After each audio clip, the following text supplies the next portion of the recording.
Communication और communication को हम क्या कहते हैं, संप्रेषण कहते हैं। देखिए संप्रेषण जो है वो शिक्षा के अंदर रीढ़ की हड्डी कही गई है।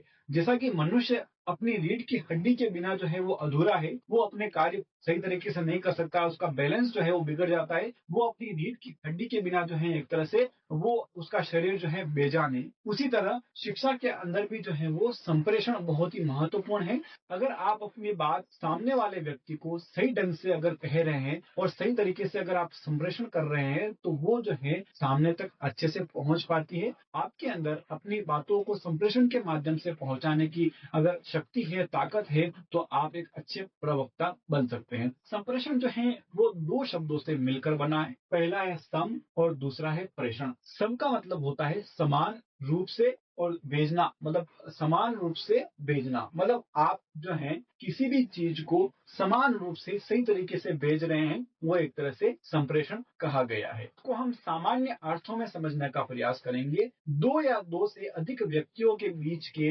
विचारों, संदेशों एवं सूचना का आदान प्रदान ही संप्रेषण कहलाता है। दो व्यक्ति आपस में अपने संदेशों को, विचारों को आदान प्रदान करते हैं तो वो एक तरह से क्या कहलाता है, संप्रेषण कहलाता है। संप्रेषण की परिभाषा के ऊपर चर्चा कर लेते हैं। प्रोफेसर जो ईजी मेयर है, उन्होंने बहुत ही अच्छी यहाँ पर परिभाषा दी है। संप्रेषण से तात्पर्य एक व्यक्ति के विचार तथा सम्मतियों, सम्मतियों का मतलब हो गया समान मत, मत के अंदर फेरबदल नहीं होना चाहिए कि कभी क्या कह रहे हो कभी क्या कह रहे हो। जो आपका मत है बिल्कुल सटीक होना चाहिए, सही होना चाहिए और व्यवस्थित होना चाहिए। तो एक व्यक्ति के विचारों तथा सम्मतियों को दूसरे व्यक्तियों को परिचित कराने से है। प्रोफेसर जो ईज मेयर कहते हैं कि आपके जो विचार हैं, किसी एक व्यक्ति के विचार और समान जो मत हैं, वो दूसरे व्यक्तियों तक उनको जो परिचित कराने से जो है उसे हम संप्रेषण कहेंगे।